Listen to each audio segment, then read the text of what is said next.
Good afternoon and welcome everyone. I'm Greg Kirk, the Vice Dean for Research, and I'm very pleased this afternoon to invite you and pleased to see you joining us for the Dean's Lecture. Ellen, as Dean, was called to a meeting with the University trustees, and I'm standing in for her this afternoon. But again, thank you for joining. I'd like to begin the discussion this afternoon by highlighting the Dean's Lecture and the significance that is conveyed by earning the rank of professor at the Bloomberg School. Dean's Lectures are a special occasion for the school community to learn more about the work of our distinguished colleagues. That was the original intent of the lecture series when it was established some time ago, and it's really intended to highlight the works of individuals who achieved the rank of professor. Not everyone actually has done one. I've never been able to give one. I just haven't made the cut yet, I assume. But it's a long-standing tradition, and it's really an opportunity to meet some of the faculty who make this such a wonderful place to be and to work. Achieving the appointment of professor is really an incredible accomplishment, and it confirms not only the respect and high regard of the school, but also of colleagues across the nation and throughout the world. And now it's my pleasure to introduce Dr. Sean Prigge. He is a structural biologist who uses biochemical, biophysical, and cell biology approaches to study metabolic pathways, particularly focused on malaria parasites.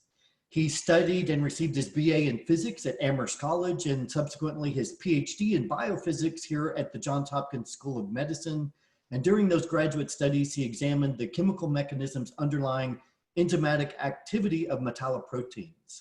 He then was at the U.S. Army Walter Reed Army Institute of Research as an officer in the Army, and he worked on characterization, primarily on characterization of new drug targets for anti-malarial therapies. These studies demonstrated that malaria enzymes can initiate de novo fatty acid biosynthesis, a process shown to be critical for development of liver stage malaria. In 2002, he was recruited to the Bloomberg School's Department of Molecular Microbiology and Immunology as an assistant professor, and also joined the Hopkins Malaria Research Institute. Over the subsequent years, he was promoted to associate and then to full professor. And since 2017, he served as the deputy director of the Malaria Research Institute. He also holds joint appointments in the Department of Biochemistry and Molecular Biology and the School of Medicine's Department of Biophysics and Biophysical Chemistry. Since joining MMI, his work has focused on key metabolic pathways required for survival of malarial parasites. He has characterized parasite enzymes both biochemically and structurally, conducted genetic and cell biology experiments, determined the roles of these enzymes, and showed that parasite infectivity may be affected by the nutritional status of the host. He's authored numerous publications and his work is highly cited. The novelty, importance, and quality of his work are evidenced by a strong external funding track record, currently from the Department of Defense and the NIH. He's been an extensive good servant to the community, including peer reviewer for more than 40 journals, been a member of the editorial boards of eukaryotic cell and molecular microbiology, participated in more than 20 different grant review committees for 6 different NIH study sections.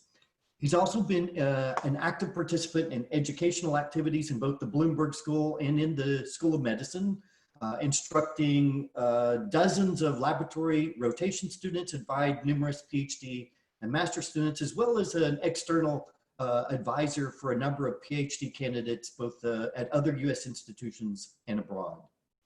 Within MMI, he served as the student ombudsman, as well as twice serving as the representative of the department to the faculty senate. He created a faculty research seminar series for the Malaria Institute and also organized a student seminar in the School of Medicine. Earlier on, he received a Hopkins Faculty Innovative Fund Award, the Marjorie Gilbert Young Investigator Award, and a Petroleum Research Award from the American Chemical Society, among other honors and awards. I also would like to introduce Genevieve Williams. who's a program manager for the Hopkins Malaria Research Institute. And what we're planning to do, as Sean will describe, is to actually have you submit your questions in the Q&A, but Genevieve will help facilitate getting you unmuted so that you can actually ask a question directly of Sean to make it more interactive. And with that important and impressive introduction of Dr. Sean Prigge, we will now turn it over to him as he describes his Dean's Lecture, Exploring the Nutritional Requirements of Malaria Parasites, A Tale of Two Organelles. Sean. Okay, thank you, Dean Kirk, for stepping in for a very thorough introduction. And I will put in a good word for you with Ellen so that you get your own thank you very much. lecture at some point. So I'd also like to thank Dean McKenzie, because I was one of those people who was promoted in the transition period between Dean Clagg and when Ellen took over. And we sort of got lost in the shuffle there for a while. And I'd like to thank her for circling back for those of us who were promoted during that period so that we can give our Dean's lectures. And I'd also like to thank all the attendees to this forum. This is the second of hopefully what are only 3 webinar series Dean's Lectures. The first was a couple weeks ago by Jeremy Schiffman from IH. And what seemed to work well in that Dean's Lecture was to, as Dean Kirk suggested, use the Q&A box for questions. And first come, first serve at the end of the seminar, if you want your question addressed first by our co-host Genevieve, put it in at any point during the seminar. Don't wait till the end. And we'll go through those. I think we'll have plenty of time for that because I only have about 40 slides today. So I think we'll have time for a good question and answer period if people have questions. If you haven't, put them in. I think with that, I'll get started. Dean Kirk gave a good overview of my lab focus and also the origin of that lab focus, coming from Walter Reed, where we had a focus on malaria parasites, and melding my background in enzyme structure and enzyme function into trying to understand parasite metabolism. And that's really today's topic. And what I found over the years is that in trying to understand parasite metabolism, what I became most interested in are the nutritional requirements. And so I'd summarize those in terms of the lab's work and the lab's focus in the following way. Overall, we're trying to determine which nutrients are required for parasite survival. And to put this in context, this is a cell which requires a host. So there's no free living form of malaria parasites. They're always within a host, typically within a host cell. And they have different host environments.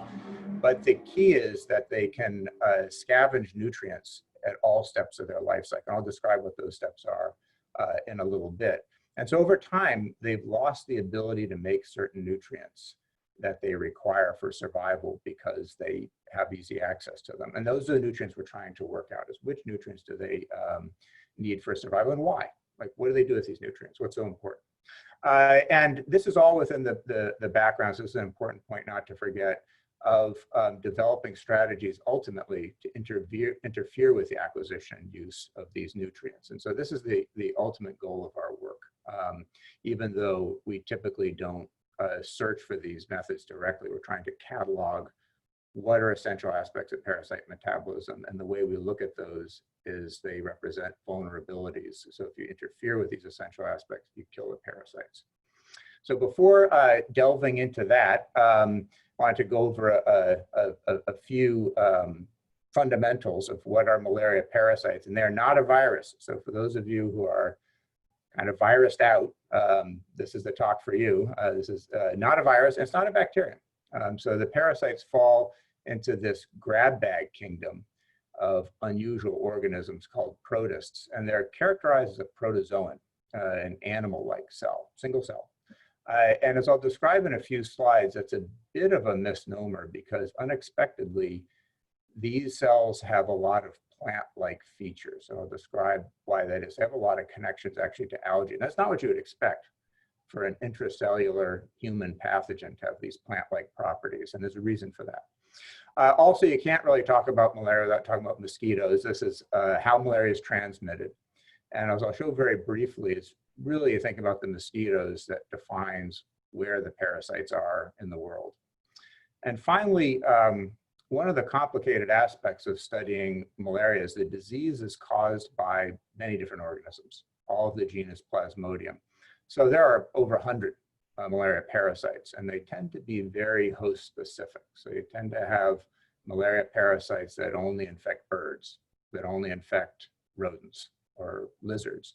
These are the ones that are recognized to infect humans, these 5 right here. But it's important to remember these are not, malaria is caused by several different organisms. This is the one I'm going to talk about almost exclusively today, Plasmodium falciparum.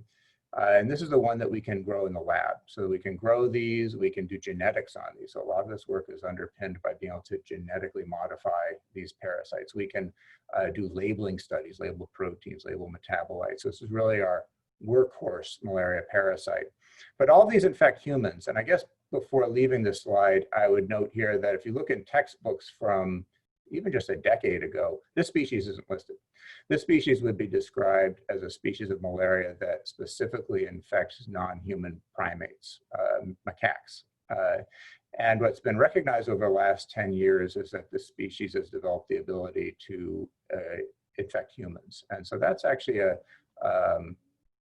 sobering note about malaria as a collection of organisms, is that there are several non-human primate malarias, and there's always the potential for these to jump into the human population. It kind of reminds you of a bat virus jumping into the human population. And so the same kind of thing can and apparently has over the years occurred with malaria parasites.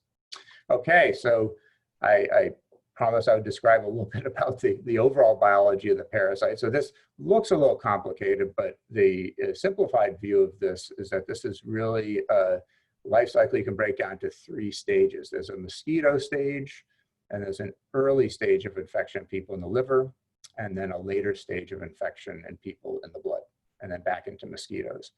And so the infection starts with a surprisingly small number of parasites being injected into the skin during an infectious bite of a mosquito. And these parasites, a minority of them actually, make it to the liver. And so this is a process that's studied here, not in my lab, but in the lab of Fotani Sinus and others, this process of transmission from the mosquito to the liver stages. But it's very few cells in the liver that are infected.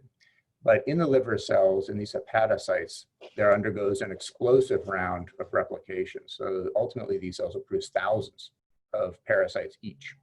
And these parasites which come out of the liver don't reinfect the liver, so it's not a cyclic infection, but rather these parasites are primed to infect red blood cells. And in the parasite species that we study, this process of infecting a red blood cell, using its nutrients to replicate and divide and then leave the red blood cell, producing about 12 to 24 offspring, takes about 2 days, so it's a 48-hour cycle. And this cycle repeats each time, producing a dozen to 2 dozen progeny. And so the numbers of parasites in the body explodes. So the millions, billions, and trillions. And this is when people get sick. So when we refer to malaria, the disease, it's a disease of the blood. The stage in the liver is not symptomatic. And it's really in the blood stages that we get these periodic fevers, anemia, and large spleen, and other classic hallmarks of malaria infection.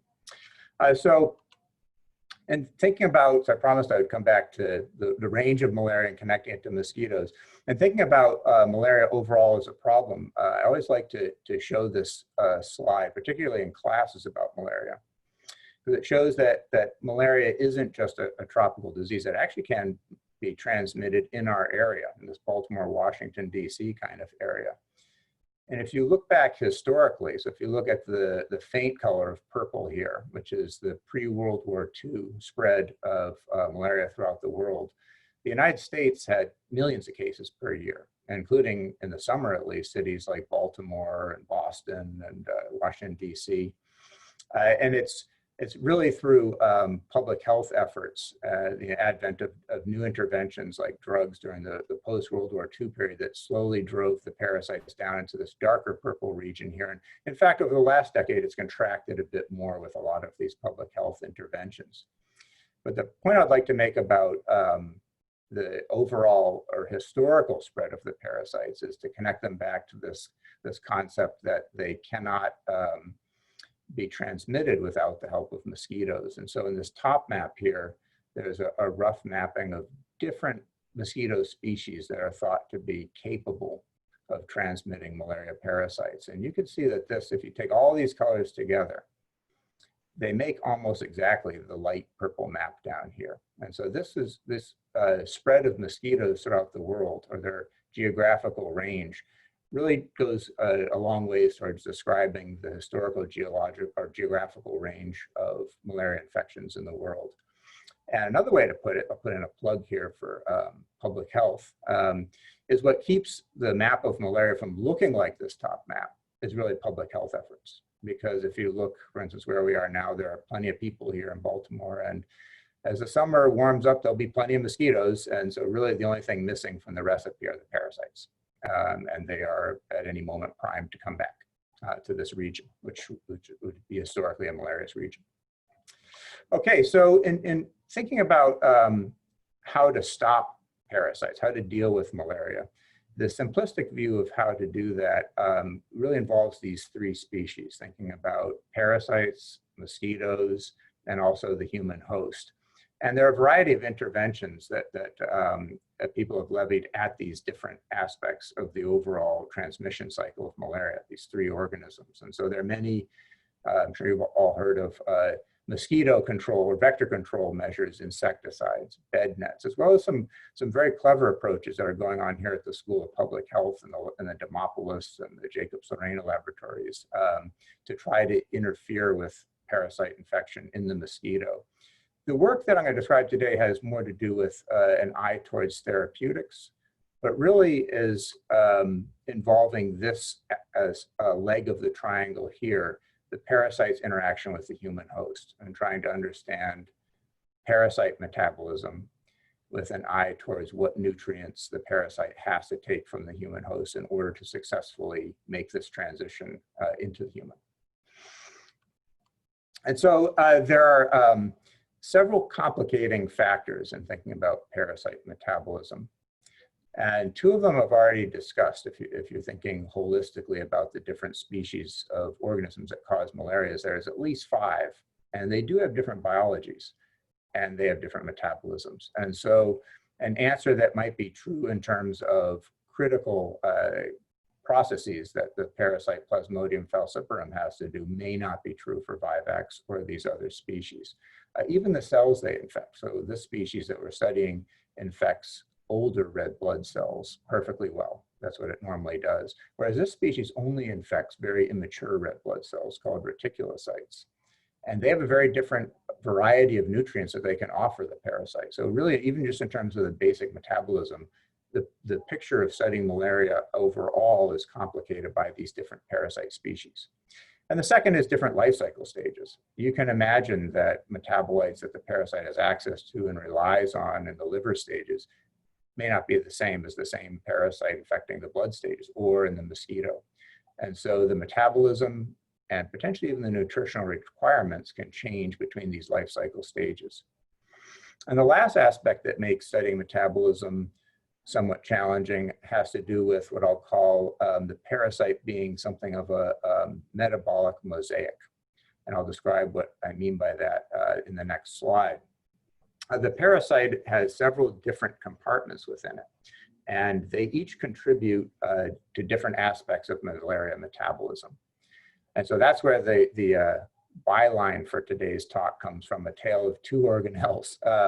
The parasite cell can be kind of stylized like this, where we're highlighting a feature of the parasites that was discovered several decades ago, which was that they have 3 different genomes, 3 different sources of genetic material or DNA. In addition to a classic nuclear genome with about 5,000 genes in it, they also have a mitochondrial genome. In addition to that, investigators discovered a 3rd genome that they ultimately mapped back to an odd organelle that is surrounded by 4 membranes and has its own genetic material in it, called the apicoplast or plastid organelle. And so what presumably happened in terms of the origin of this overall cell is that the parasite or the progenitor to the parasite acquired a mitochondrion through the typical route that it was acquired by eukaryotic cells like ours. Our cells have a mitochondrion. And it's thought to have been an alpha proteobacterium that was then incorporated into the eukaryotic cell. And so this is already a source of different metabolic pathways, bacterial metabolic pathways. And it's thought that in the parasite, in addition to the mitochondrion, it also acquired the second organelle through an endosymbiotic process. Only in this case, it was one step more complicated. This process is called secondary endosymbiosis. So it's thought that originally a free-living cyanobacterium, a light harvesting bacterium, was incorporated into a progenitor cell to form an algae. So this would be an algal cell that would form the lineages of all green plants on the planet. And at this stage, the cyanobacterium would be functioning as a typical two-membrane chloroplast organelle. And the thought is that this entire algal cell was taken up into the parasite. And in doing so, its plasma membrane in blue here collapsed onto its chloroplast, adding a third membrane. And then as this whole algal cell is incorporated into the parasite wrapped this fourth red membrane around it. And what we have today is a four-membrane organelle with genetic material and metabolic pathways that harken back to the plant world and ultimately back to the bacterial world. And so the way I look at the parasite cell is that it has these different contributions. Presumably the metabolic pathways that came in with these different organelles were at some points redundant. So there may have been independent pathways that came in and the parasite had to sort out which it was going to keep and which it wasn't. And there are actually cases where metabolic pathways are chimeric and involve three different compartments here, where they involve the mitochondrion, something that happens in the cytosol, then the apicoplast, then back to the mitochondrion. And so that makes understanding metabolic pathways difficult. You really have to know where the enzymes are and be prepared for this sort of redundancy of the origins of these pathways.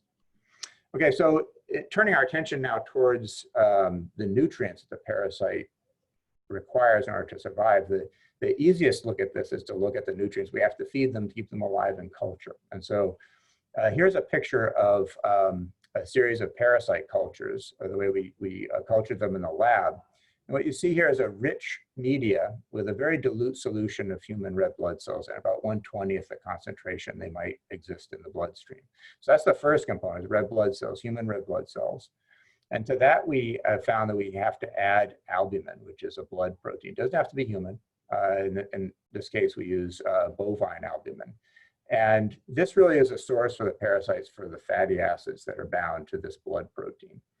And then in addition to that, we have a nutrient-rich growth medium, which contains salts, amino acids, and about 10 vitamins and vitamin-like compounds. And so one of the first things the investigators did who discovered this culture system back around 1980 is they systematically went through and they dropped out the amino acids one by one, these different vitamins one by one. And they found that most of these components aren't necessary for blood stage parasite survival. In fact, most of the amino acids aren't. So a lot of this can be dropped out. But one of the early insights from that work was to highlight the essentiality of the vitamin B5 called pantothenate. So this is a absolutely essential requirement for the parasite medium. And the parasites require this vitamin in order to grow in the blood stages in culture and also in people. So this pathway, or the use of pantothenate, vitamin B5, has been well studied. So this is one of the first nutrients known to be essential to the parasites. And it really has one purpose in malaria parasites, and that is the conversion through 5 enzymatic steps into a key metabolite called coenzyme A. And this metabolite is important for carrying around carbon chains. And one of the most important ones is just this 2-carbon acetyl group. So there are a lot of acetylation reactions in every cell, including biosynthetic pathways, but also including things like gene expression. So it turns out you need acetylation reactions in order to activate gene expression in a eukaryotic cell. And so this is the source, presumably, for CoA and all the acetyl-CoA in the cell. And so a lot of work has gone into understanding the first few steps of this pathway. And in fact, there are inhibitors for this pathway, some of which are in human drug trials right now. But one thing that struck us in trying to understand the overall metabolism in the parasite is that unlike the first 4 enzymes in this pathway, which are known or predicted to be in the cytosol, the 5th enzyme, which hasn't been studied yet, is predicted to be in the apicoplast organelle. And so that raises the possibility that this coenzyme A synthesis actually occurs in the apicoplast organelle, and perhaps even acetyl-CoA synthesis. And this may be a major feature of this apicoplast organelle. So one of the first things we set out to do was to try to determine in this sort of schematic that I'll show a couple of times in this talk, where the parasite is this overall rectangle and the apicoplast is this green rectangle. Is pantothenate brought into the cytosol, modified through 4 steps, and then the 5th and final step, does this actually occur in the apicoplast organelle to produce coenzyme A here in this compartment? And if it does, what happens then? Does it have to just be trafficked right back out? Remember, this organelle has 4 membranes around it, so it's not so easy to get things in and out. So this is really an unexpected or unusual arrangement for the parasite to have. And so I'll describe here how we localize proteins. I'll only describe this once. So almost every protein that I talk about in this talk, we've localized using a method like this. But I'll only describe like how we do it in this one slide. I don't think you want to see a lot of these. So these pictures right here, these 5 pictures in a row, all correspond to the same cell. They're all this cell here. And to orient you, this circle right here is a human red blood cell. And you can see this darker material down here is the parasite that's infected this human red blood cell.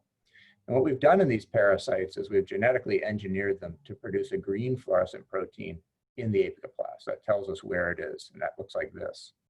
And then we've marked the protein we're interested in this case, this DPCK protein, with a red fluorescent protein, and that tells us where it is. And what we can see in these pictures in these 2 different cells is that the green pattern largely overlays the red pattern. And this indicates to us that the protein actually looks like it is in the apicoplast organelle. So our next question, now that we've established that the protein looks like it is indeed unexpectedly an apicoplast protein, is it really the right one? Does it really make coenzyme A? And so to determine this, determine enzyme activity for parasite enzymes, we use a couple of different methods in the lab. And so one of these, which we didn't use here, but we use for other proteins I'll talk about later, is to purify the protein.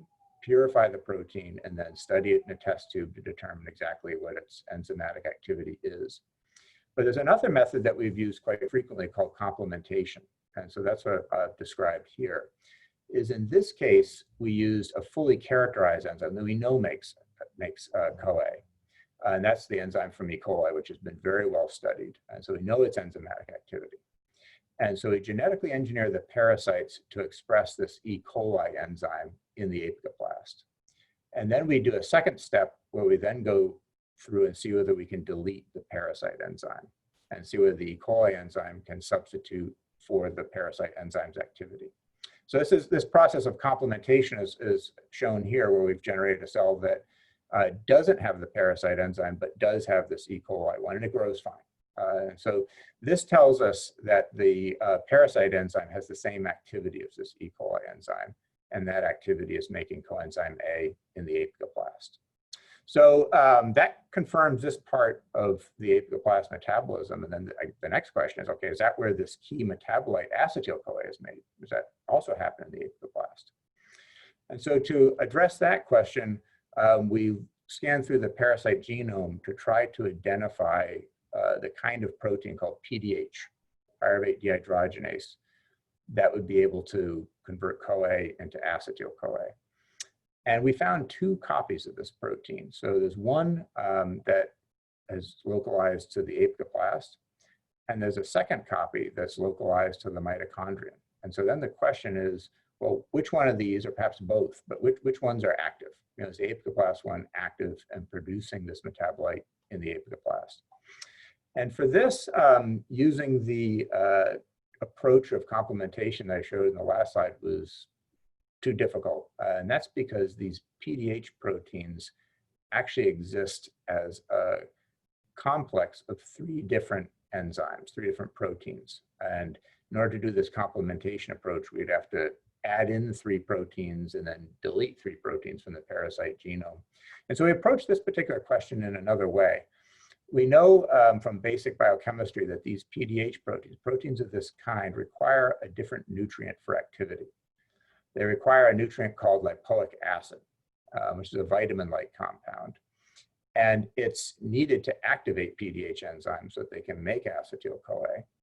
And the way it's used is it's actually attached to the protein. So this carboxylic acid group is attached physically or chemically to the PDH protein. And you end up with this very long extension off of the enzyme. This is necessary for activity. And so one of the ways to think about where the PDH is active is to think about which of these organelles, either the apicoplast or the mitochondrion, has the appropriate pathway to be able to attach lipoic acid to the PDH, which has this ability to do this. Or does it exist in both compartments?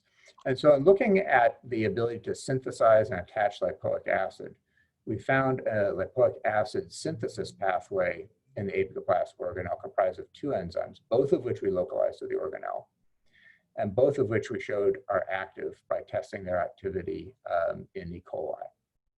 And so this tells us that there is indeed a mechanism to make and attach lipoic acid and activate this PDH in the apicoplast. Therefore, the apicoplast should be capable of making acetyl-CoA. And we found no such mechanism in the mitochondrion. So this should be an essential component of parasite metabolism. But when we went and did gene deletion studies, we found that we could delete both of the enzymes that are involved in lipoic acid synthesis. And we could delete all the proteins involved in pyruvate dehydrogenase activity here in the apicoplast.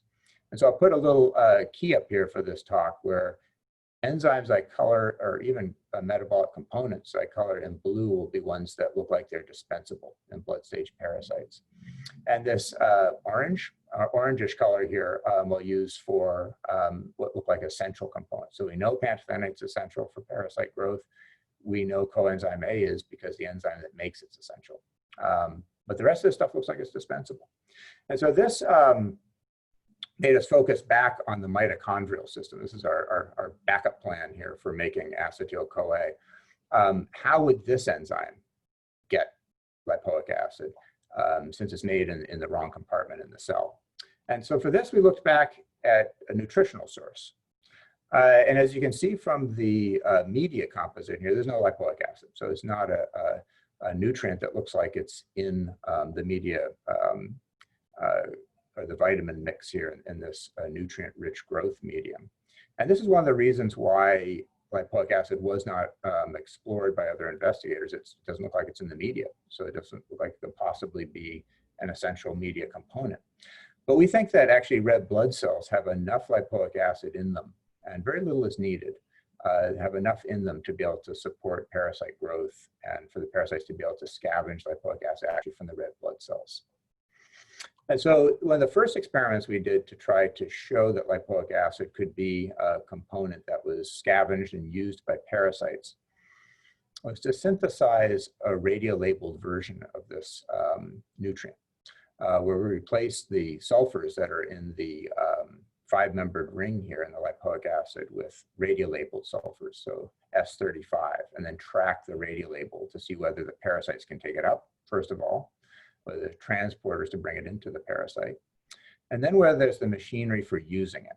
Remember, it's attached to proteins, so whether it can actually be chemically attached to proteins and make those proteins radioactive. And so the answers to that are yes and yes. The parasites can bring this nutrient into their into the cell, and they also attach it to 3 different proteins. So shown here on the right is what's called a gel, where all the proteins in the parasite are separated out from largest to smallest on a gel. And then this gel is exposed to film. And what you see here are 3 bands that show where 3 sources of radioactivity are, indicating that 3 proteins in the parasite are specifically labeled by this radiolabeled lipoic. So the parasites do or can scavenge lipoic, and they can attach it to 3 proteins.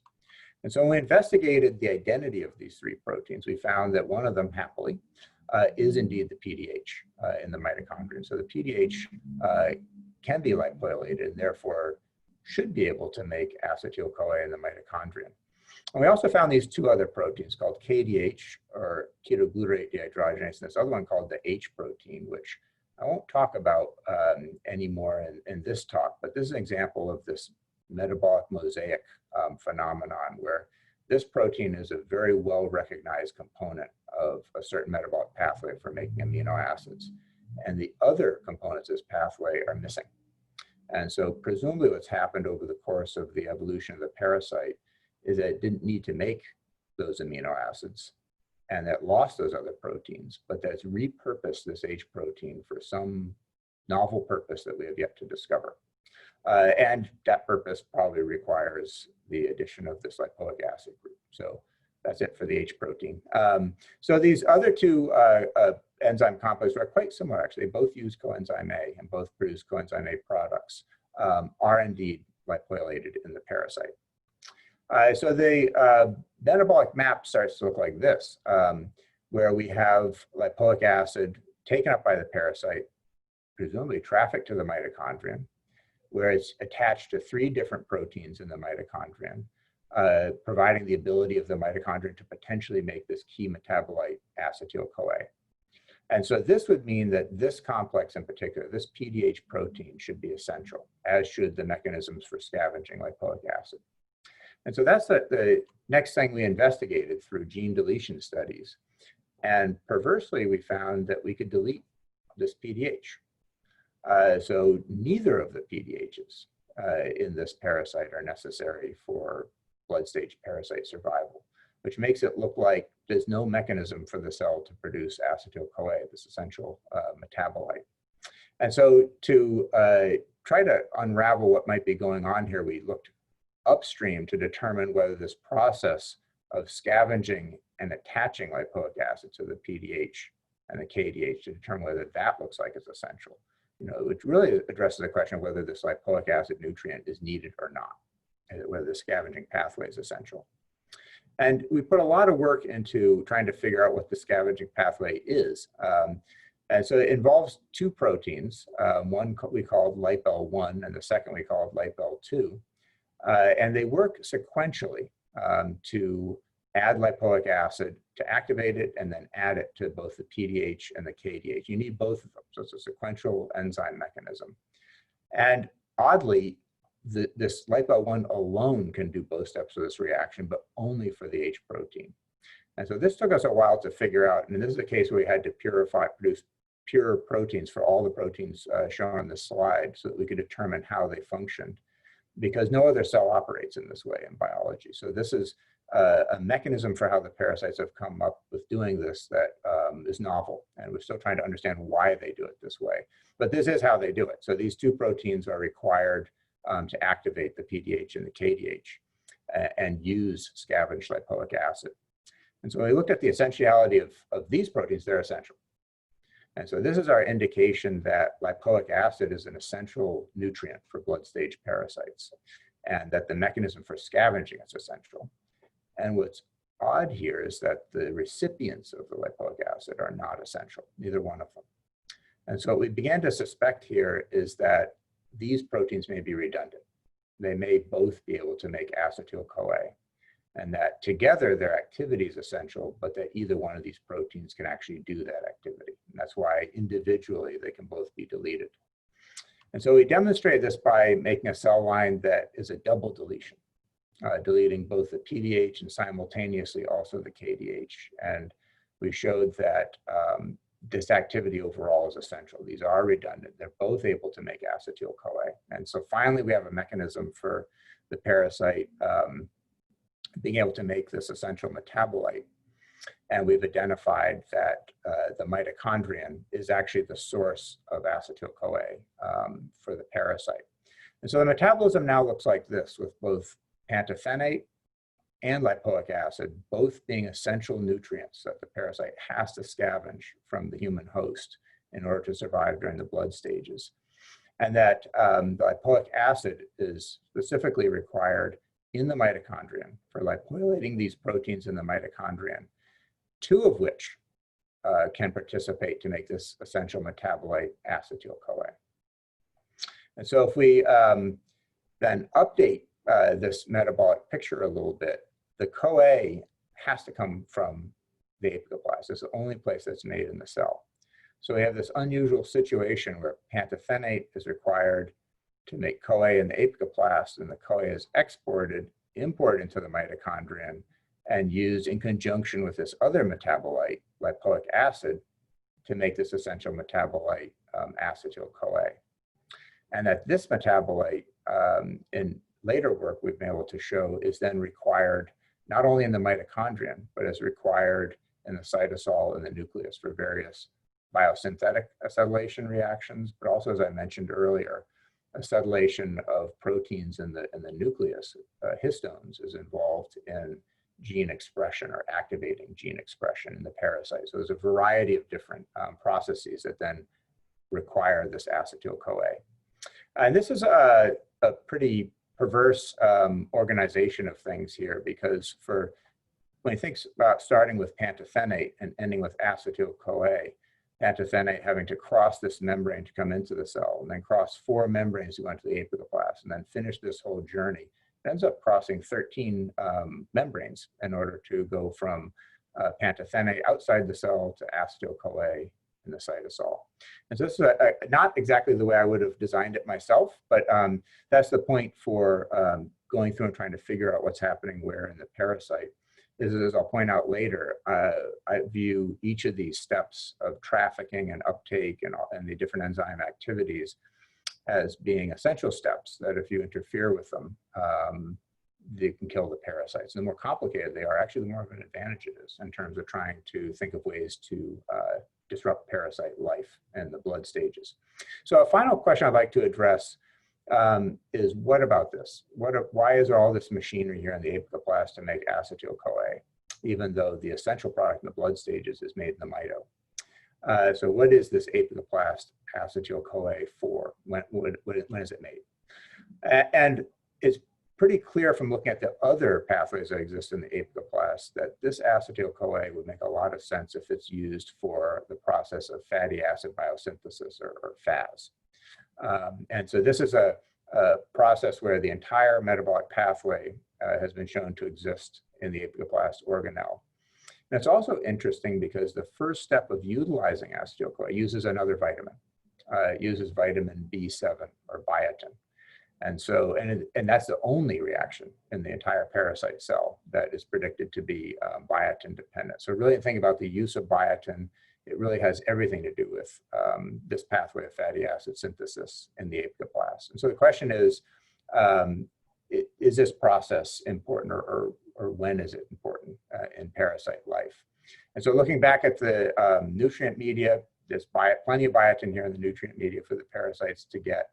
But we did 2 different kinds of experiments to determine, just to confirm whether this is needed in blood stage parasites. And it's not. We can delete biotin from the growth media. Parasites grow just fine. And we can also delete the genes involved in biotin utilization, and also the FAS genes as well. And they all are dispensable in the blood stages.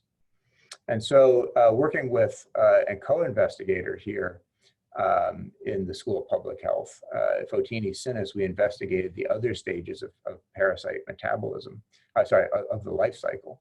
And we found that biotin utilization doesn't seem to be important in the blood stages or the mosquito stages, but it does seem to be important in the liver stages of the parasite's life cycle. And so I've shown here as one result from this work, showing a normal parasite here in this top panel. So it's kind of like the red blood cell pictures I showed, except the parasites look a lot different. So this grainy kind of Easter egg shape here is the parasite developing within a human hepatocyte. And we can identify the parasite by a couple of different features. One is these small blue dots here are the parasite's DNA. So it's copied its nuclear genome many times, actually, already by the time this picture was taken, and already produced maybe 100 or more parasite nuclei here in this one infected hepatocyte. And as I mentioned earlier, ultimately it'll produce several thousand. in this one cell. And we can also see here a marker for the apicoblast organelle. It's a single organelle, but in this case, it's been elongated and ramified, and ultimately it will pinch off to create one apicoblast organelle for each of these developing daughter cells. What's important in this slide as far as biotin metabolism is if we look at a probe for where biotinylated proteins are in the cell, that's this green signal here, it overlays completely with the apicoblast. So as expected, biotin is utilized exclusively in the apicoblast of these liver stage parasites. And you also see some biotinylated proteins surrounding the parasite, kind of outside in the host cell. And these are the host cell's mitochondria, which almost appear to be recruited to the parasite infection here. And so this, in this bottom panel, is a view of a cell line where we've deleted a biotin utilization gene. And you can see that where the parasite apicoblast is, there's no biotinylation. And you can see that in this merge image where this orange color showing the green overlaps with the red. There isn't any green to overlap with the red. So in this biotin utilization deletion line, we could address the question of how important biotin is for the liver stages.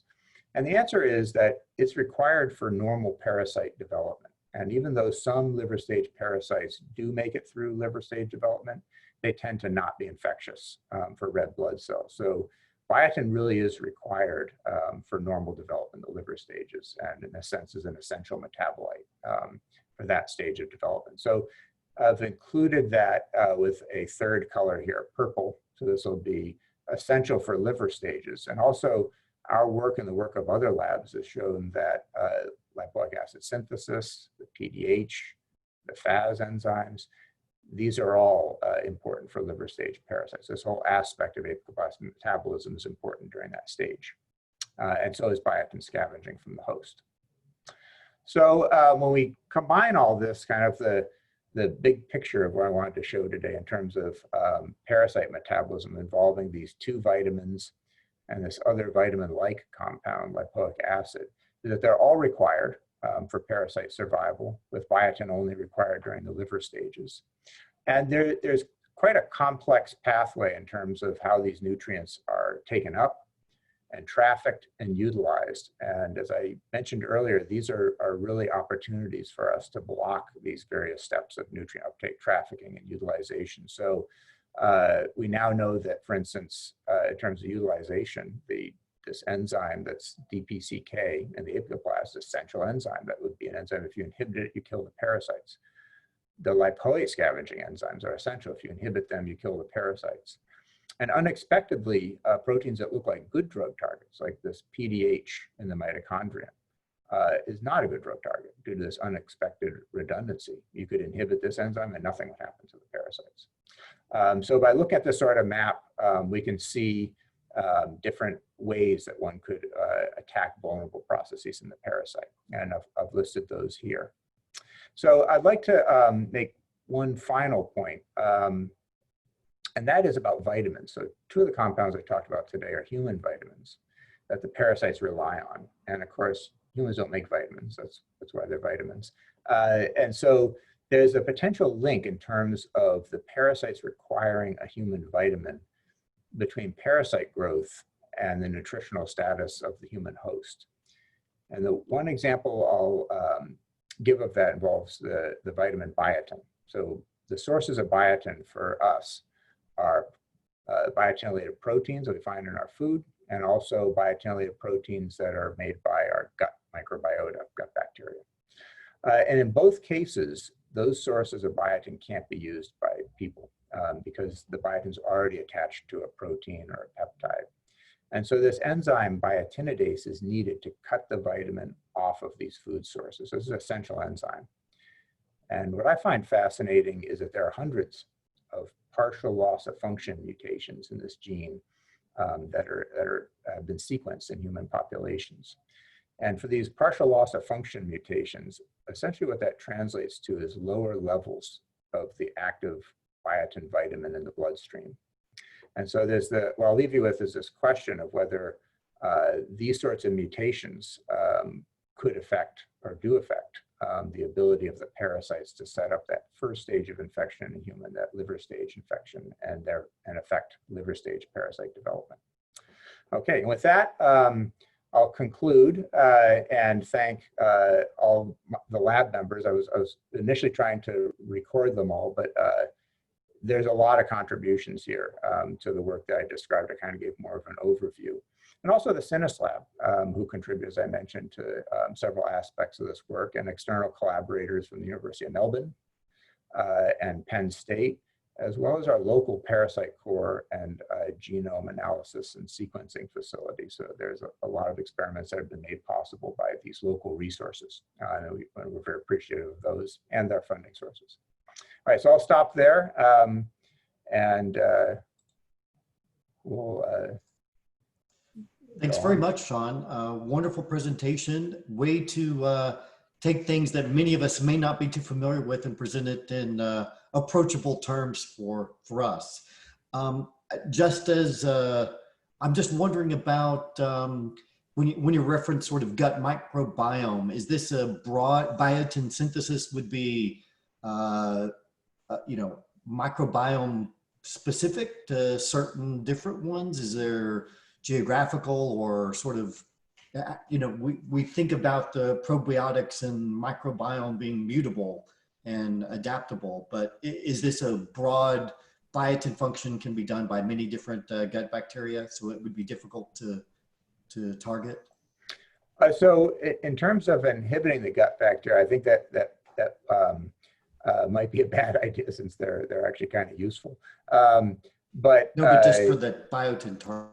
Oh, just for the biotin target. So they would be making biotin because they themselves have a similar enzyme to what the parasite has, and they would also be requiring that enzyme for their own synthesis of fatty acids, and so they would need it in order to stay alive themselves. And in terms of differences in gut microbiota, this is the kind of thing that can be different between different people. Who are, as you know, we have some investigators who study this here at the School of Public Health in terms of the gut microbiome, that there could be different levels of these different metabolites, these different nutrients that are produced and available to the human host. That may be another connection, actually, between the gut microbiome and, in this case, an infectious disease.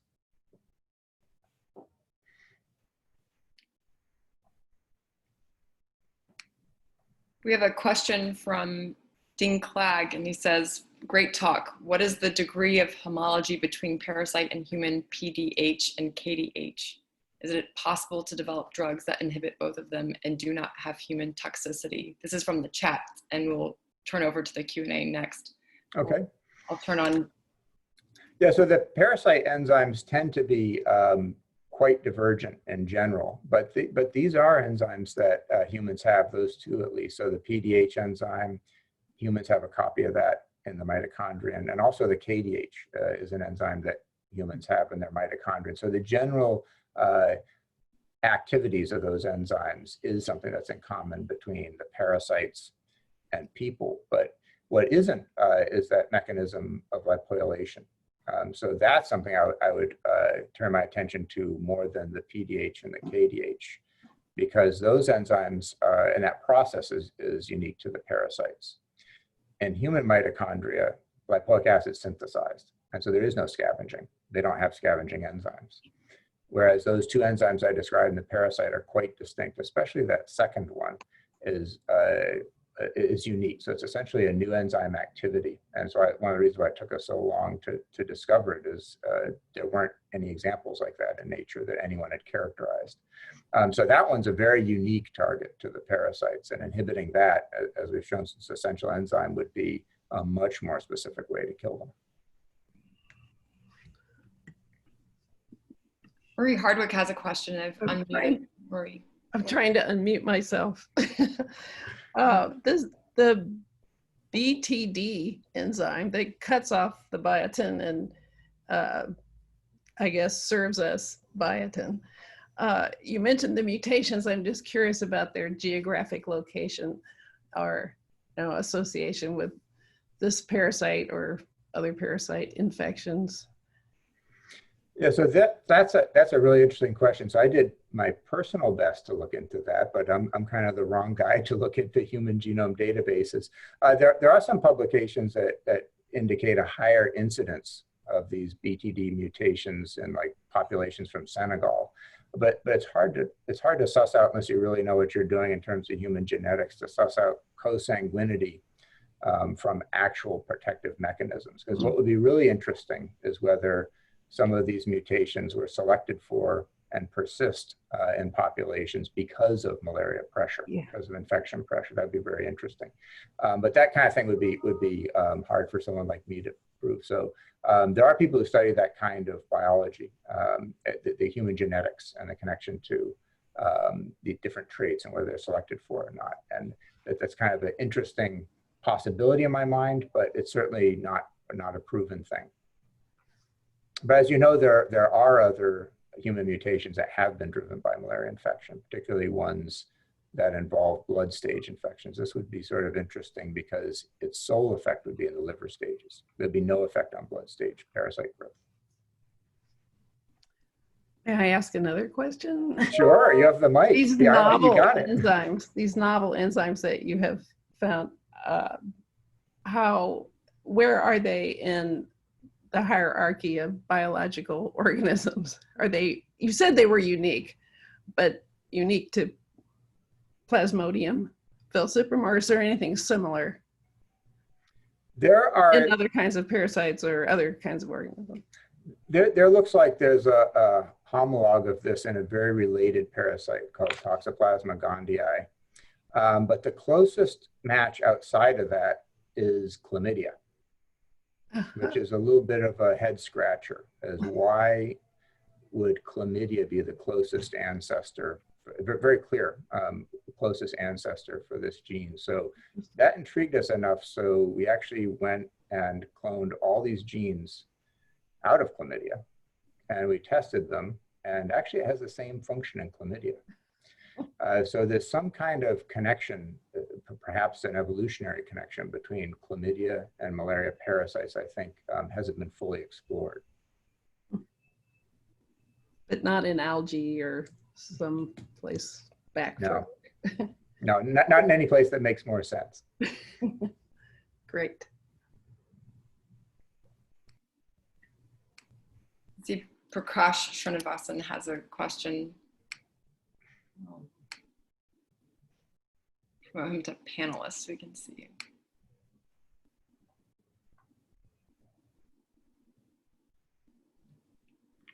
All right. So, hi, Sean. Prakash here. Hey, Prakash. Hey, Sean. So my question is, I was intrigued. Do you know how pantothenate and lipoic acid are taken up by the parasite? How does it get in the parasite?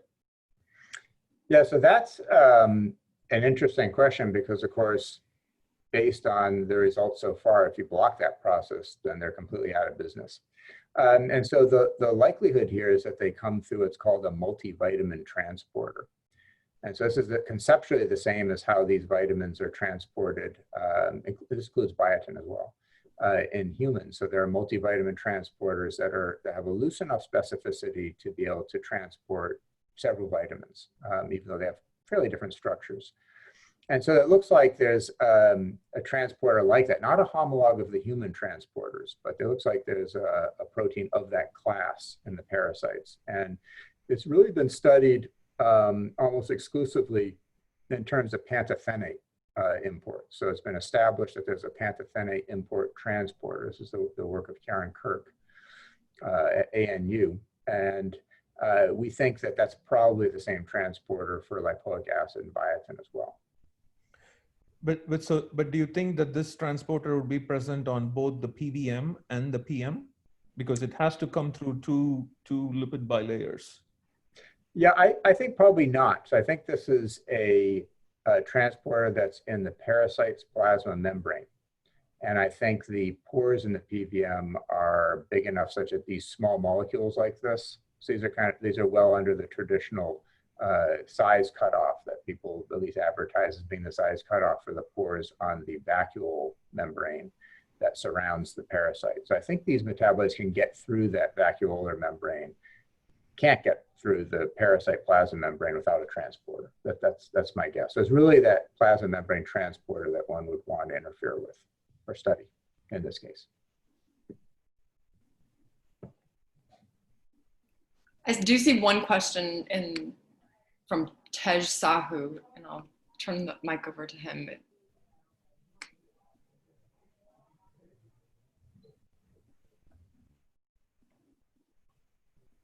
Tej, are you there? You may have to unmute. Okay. Sorry about that. So very nice presentation, Sean. And actually, I was wondering, like, when you describe how the Plasmodium acquired the epiplast, I was thinking how it lost the algal genome and kept only the endosomatic bacterial genome for the epiplast. So do you have any thoughts on that? Yeah, so what's happened in this case is it looks like really what we have left is just the chloroplast of the algae. And so clearly the algae is a eukaryotic cell. It had mitochondria, it had various organelles, including a nucleus and a nuclear genome. And so it looks like in the case of this organelle acquisition by the parasite, all of that material outside of the chloroplast looks like it was lost. But I'll point out that this is actually a good question, because that is not the case for all organisms that have acquired plastid organelles like this. In some organisms, there's actually a nucleomorph left of the algal nuclear genome left in between the membranes of the organelle. So if you picture the four membranes, the old nucleus of the algae, if you put this nucleomorph with DNA, so a functional source of genetic material would exist between the second and third membrane of the organelle and is maintained there. So there are organisms like that. The parasites don't seem to be that kind of organism. So the nuclear genome material from the algae is gone. Great. I think that both the questions have largely been addressed, and our time has run out. I think I want to thank the attendees for their participation. Thank you, Genevieve, for organizing things. Thanks to the multimedia folks for organizing this. But most of all, Sean, thank you for sharing your work and for your continued active leadership in addressing malaria here at the Bloomberg School. So we are very appreciative. Congratulations. This is the time when we would adjourn to the hallway and have some snacks and drinks. And I'm very disappointed that we're not able to do that in the current setting, but we're all toasting you via Zoom. Okay, well, thank you all for attending. And thank you again, Dean Kirk, for your kind introduction. And Great. We'll all get together later when we can. Absolutely. All right. By the way, Sean, I did have another question. Okay. You know, I'm an ID doc, so I always think of the liver stage with the Ovali and Vivax, and I know that most of your work is focused on falciparum, but is there nutritional influences on the long-term sort of dormant liver stage in the other strains?